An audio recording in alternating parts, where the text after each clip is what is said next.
আসসালামু আলাইকুম বন্ধুরা, আশা করি আল্লাহর অশেষ রহমতে আপনারা সকলেই ভালো আছেন। বন্ধুরা, আজকের এই ভিডিওতে আমি আপনাদেরকে বলবো এক অদ্ভুত ছেলের ঘটনা, যে তার মৃত মায়ের লাশের সাথে বসবাস করতে শুরু করে। ছেলেটি কেন এমন করল তা জানতে হলে পুরো ভিডিওটি শেষ পর্যন্ত দেখার অনুরোধ রইল। বন্ধুরা, এক গ্রামে জোবেদা নামে একজন পরেজগার মহিলা বসবাস করত। তিনি সর্বদাই আল্লাহর ইবাদতে মগ্ন থাকত, সকলের সাথে বেশ ভালো ব্যবহার করত, 5 ওয়াক্ত সালাত আদায় করত, রমজানে রোজা রাখত এবং সকলের সাথে মিলেমিশে বসবাস করত। পৃথিবীতে তার একমাত্র ছেলে নাসির ছাড়া কেউ ছিল না। নাসিরের বয়স যখন 1 বছর, তখন জাবেদার স্বামী এই পৃথিবী থেকে তাদেরকে একা করে চলে যায়। তখন থেকে জাবেদা পুরো একা হয়ে যায় এবং ছেলের সমস্ত দায়িত্বভার সে নিজের কাঁধে তুলে নেয়। জাবেদা ছোটবেলা থেকেই তার ছেলেকে অনেক কষ্ট করে লালন পালন করে। জাবেদা তার ছেলেকে অনেক ভালো শিক্ষা দেয়। তিনি নাসিরকে এমন শিক্ষা দেয় যাতে তার ছেলে অহংকার মুক্তভাবে সকলের সাথে মেলামেশা করতে পারে। আর এভাবেই ধীরে ধীরে নাসিরও বড় হতে থাকে। জাবেদার পুরো দুনিয়ায় ছিল তার ছেলে নাসির। ছোট থেকেই ছেলেকে সুন্দর করে সে মানুষ করে, মানুষের বাড়িতে কাজ করে, অর্থ উপার্জন করে ছেলেকে অনেক কষ্ট করে মানুষ করে জাবেদা। সে তার ছেলেকে এতটাই ভালোবাসত যে তার ছেলের যদি কিছু হয়ে যেত, জাবেদা মনে হয় এই পৃথিবীতে আর বেঁচে থাকতে পারত না। এদিকে নাসিরও তার মাকে অনেক ভালোবাসত। নাসিরের মা কখন মৃত্যুবরণ করবে আর নাসির পৃথিবীতে একা একা বসবাস করবে, সে এটা কল্পনাই করতে পারে না। কেননা তার মাই হলো তার একমাত্র জীবন। সে সবসময় তার মায়ের সকল আদেশ উপদেশ মেনে চলত, মায়ের সকল কথা সে শুনত। তার মা যখনই নাসিরকে বলত, বাবা, আমি যখন পৃথিবী থেকে চলে যাব তখন তোমার কি হবে, এমনটা শুনলে নাসির মনে কষ্ট পেত। তার কলিজাটা মনে হয় ছিঁড়ে যেত।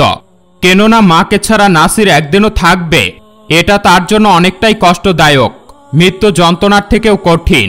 মায়ের মুখে মৃত্যুর কথা শুনে নাসির বলত, মা, এমনটা কখনই হবে না যে তুমি আমাকে ছেড়ে চলে যাবে। আমি তোমাকে ছাড়া বাঁচবই না, তুমি আমার সব। এভাবে করে করেই জাবেদা তার ছেলেকে বড় করতে থাকে। দেখতে দেখতে প্রায় 15 বছর কেটে যায়। এখন নাসির 15 বছর বয়সে একজন তরতাজা যুবক। এদিকে এত বছরে জাবেদারও অনেক বয়স হয়ে গিয়েছে এবং বয়সের কারণে হঠাৎ করেই তার শরীরে নানা ধরনের রোগবালাই দেখা দিয়েছে। কিন্তু এই রোগের মধ্যেও ছেলেকে উপার্জন করে খাওয়াতে জাবেদা ভুলেননি। সে এখনো ছেলের অনেক যত্ন নেয়। মা ছেলের এই ভালোবাসার মধ্যে বাধা হয়ে দাঁড়ায় তার অসুখ। হঠাৎ করে জাবেদার অসুখ আরো বেড়ে যায়, যার ফলে সে একেবারে বিছানায় লুটিয়ে পড়ে। কয়েকদিন ধরে জাবেদা বিছানা থেকে উঠতে পারে না। এলাকার সকল মহিলা জাবেদাকে দেখতে আসে এবং তার সেবা যত্ন কিছুটা করে। এদিকে নাসির জাবেদার অসুস্থতা মেনে নিতে পারে না। সে তার মায়ের কাছে যায় এবং মায়ের সেবা যত্ন করে, মায়ের মাথায় হাত বুলিয়ে দেয়। মায়ের সেবা যত্ন করতে করতে সে মাকে বলে, মা, আমি তোমার সকল সেবা যত্ন করব, তোমাকে সুস্থ করে তুলব, তোমাকে কিছুতেই পৃথিবী ছেড়ে যেতে দিব না, কারণ তুমি আমার সব। তোমার কিছু হলে আমি কিছুতেই বাঁচব না। তখন জাবেদা তার ছেলেকে বলতে থাকে, বাবা, আমি হয়তো আর বেশি দিন এই পৃথিবীতে বেঁচে থাকব না। এখন থেকে হয়তো তোমাকে একাই এই পৃথিবীতে বেঁচে থাকতে হবে, কারণ আমার সময় ফুরিয়ে এসেছে। জাবেদার মুখে এমন কথা শুনে নাসির খুবই কষ্ট পায় এবং তার মাকে বলে, মা, তোমার কিছুই হবে না। এই দেখো, আমি তোমার মাথায় হাত বুলিয়ে দিচ্ছি, তোমার সেবা যত্ন করছি, তুমি খুব দ্রুতই সুস্থ হয়ে যাবে। এরপর একদিন আল্লাহ তাআলার ডাকে জাবেদা সাড়া দিয়ে এই পৃথিবী ছেড়ে তার ছেলে নাসিরকে ছেড়ে চলে যায়। অর্থাৎ জাবেদা মৃত্যুবরণ করে। কিন্তু জাবেদা যে মৃত্যুবরণ করেছে এই বিষয়টা তার ছেলে নাসির কিছুতেই মেনে নিতে চায় না। সে মনে মনে ভাবতে থাকে তার মা হয়তো এখনো বেঁচে রয়েছে। তাই সে তার মায়ের মৃত শরীরকে সেবা যত্ন করতে থাকে, মাথায় হাত বুলিয়ে দিতে থাকে এবং বলতে থাকে, মা, তুমি কি শান্তির ঘুম ঘুমিয়েছ? নিশ্চয়ই তুমি এখন শান্তিতে ঘুমাচ্ছ। ইতিমধ্যে জাবেদার মৃত্যুর খবর এলাকায় ছড়িয়ে পড়েছে। এলাকাবাসী জাবেদাকে দেখতে আসে এবং তারা এসে তার ছেলে নাসিরকে বলে, তোমার মা এই পৃথিবী ছেড়ে চলে গিয়েছে। আমরা সবাই জানি তোমার মা তোমাকে কতটা ভালোবাসত আর তুমিও তোমার মাকে কতটা ভালোবাসো। কিন্তু বাবা, তোমার মা তো মৃত্যুবরণ করেছে এখন তোমার মাকে দাফন কাফনের ব্যবস্থা করতে হবে এবং এটাই আল্লাহর হুকুম। আর তোমার মাকে যদি সঠিক সময় দাফন করা না হয় তাহলে তার রূহ অনেক কষ্ট পাবে। এদিকে নাসির সকলের কথায় অনেক রেগে যায় এবং অনেক রাগারাগি করে সে উচ্চকণ্ঠে বলে, আপনারা এসব কি বলছেন? দেখতে পাচ্ছেন না আমার মা ঘুমোচ্ছে? আমার মা এতদিন অনেক যন্ত্রণা সহ্য করেছে, আল্লাহ তাআলা তাকে আজ একটু ঘুমের ব্যবস্থা করে দিয়েছেন, আর আপনারা বলছেন আমার মা আমাকে ছেড়ে এই পৃথিবী ছেড়ে চলে গেছে? এটা কিছুতেই হতে পারে না। আমার মা এখন শান্তিতে ঘুমাচ্ছে, আপনারা সবাই আমাদের ঘর থেকে চলে যান। এলাকাবাসী বুঝতে পেরেছিল যে নাসির তার মাকে অনেক ভালোবাসত, তাই সে একেবারে শোকে পাগল হয়ে গেছে।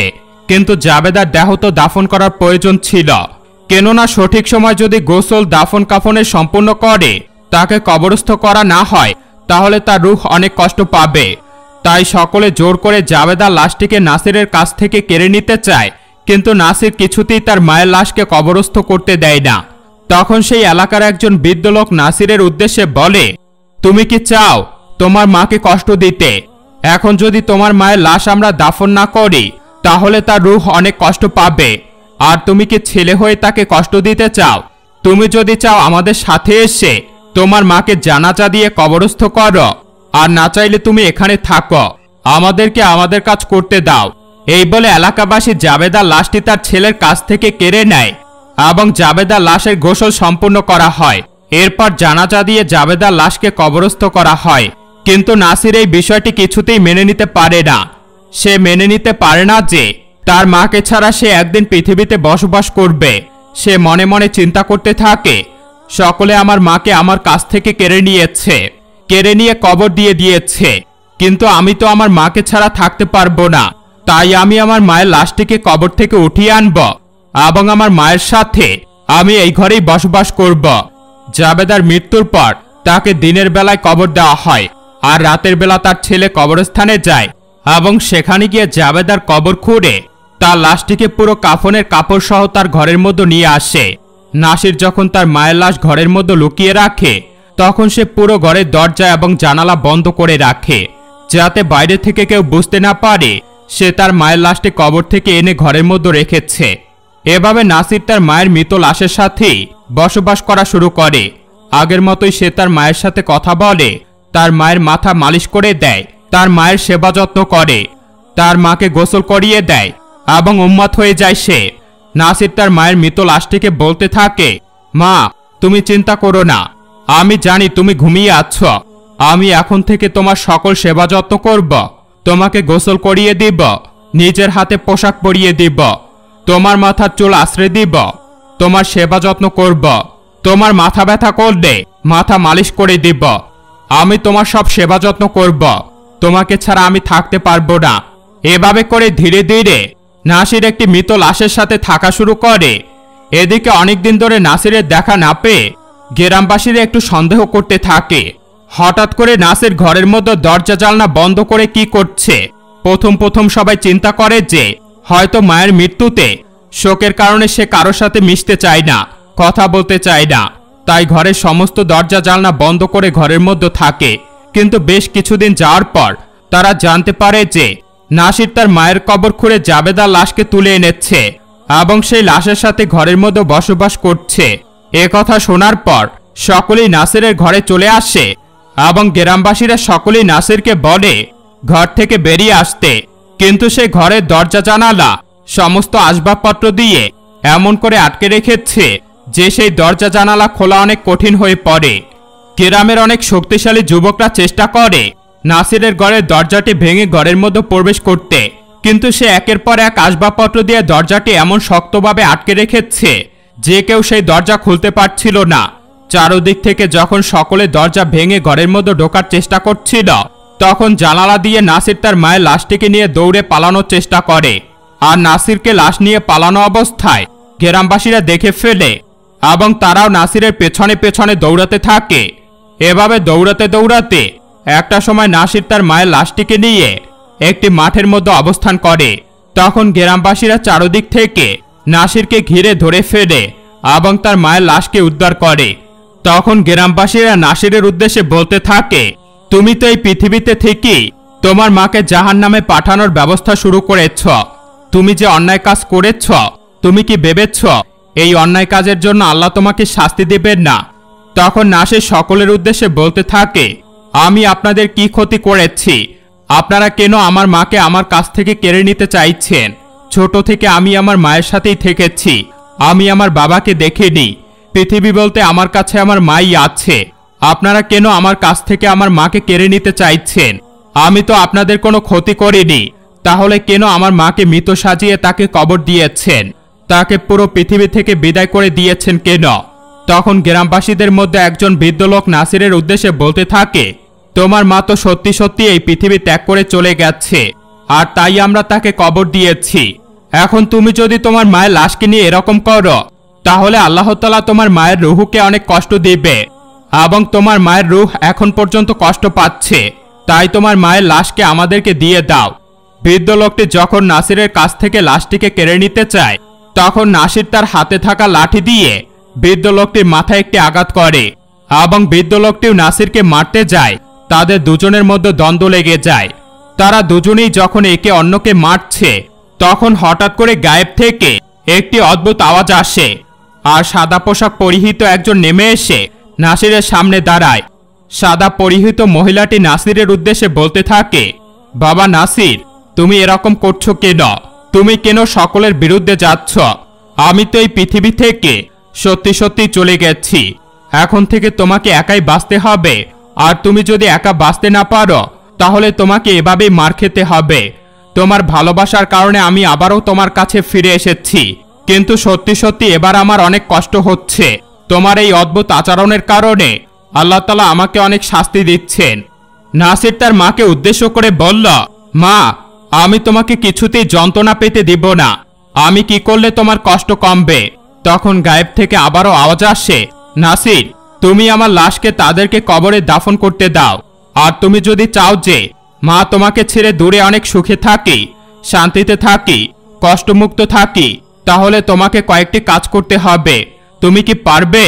তখন গায়েব থেকে আবারও আওয়াজ আসে, নাসির, তুমি প্রতিদিন পবিত্র কোরআন মাজিদ তেলাওয়াত করবে, 5 ওয়াক্ত সালাত আদায় করবে, এবং পারলে তাহাজ্জুদ নামাজ আদায় করবে, এবং প্রতিদিন নামাজ পড়ে আমার আত্মার মাগফিরাতের জন্য আল্লাহর কাছে দোয়া করবে, এবং তুমি আল্লাহর কাছে প্রার্থনা করে বলবে, হে আল্লাহ, আপনি আমার মাকে জান্নাতবাসী করুন। নাসির, তুমি যদি এই কয়েকটি কাজ করতে পারো, তাহলে আমি পরকালে দুনিয়ায় গিয়ে সুখে থাকব, শান্তিতে থাকব। এরপর হঠাৎ করে সাদা পোশাক পরিহিত মহিলা অর্থাৎ জাবেদার দেহ একেবারে উধাও হয়ে গেল, এবং গায়েব থেকে সেই আওয়াজটিও চলে গেল। এরপর নাসির তার মায়ের লাশকে দাফন করতে দিল, এবং গ্রামবাসীরা পুনরায় জাবেদার লাশটিকে দাফন করল। পরদিন থেকে নাসির পুরো 5 ওয়াক্ত নামাজ পড়া শুরু করল, পবিত্র কোরআন তেলাওয়াত করতে লাগল, এবং সে প্রতিদিনই তাহাজ্জুদ নামাজ পড়ত, তার মায়ের জন্য দোয়া করত, এবং সে নিজের জীবিকার জন্য ছোট্ট একটি সবজির দোকান দিল। নাসিরের এমন সুন্দর পরিবর্তন দেখে গ্রামবাসীরাও খুব খুশি হল। সকলেই তাকে স্নেহ করতে লাগল, সকলেই তার সাথে পুনরায় ভালো আচরণ করতে শুরু করল। যারাই তার দোকানে সবজি কিনতে আসত, সে অল্প মূল্যে সবজি বিক্রি করত, এবং তার বিনিময়ে সকলের কাছে সে তার মায়ের জন্য দোয়া চাইত। এভাবে করেই এই নাসির তার একাকী জীবন কাটাতে থাকে, এবং প্রতিদিনই তাহাজ্জুদ নামাজ পড়ে 2 হাত তুলে আল্লাহর কাছে তার মায়ের জন্য জান্নাত কামনা করতে থাকে। অর্থাৎ মায়ের মৃত্যুর পর তার জীবনটা একেবারে আল্লাহমুখী হয়ে পড়ে।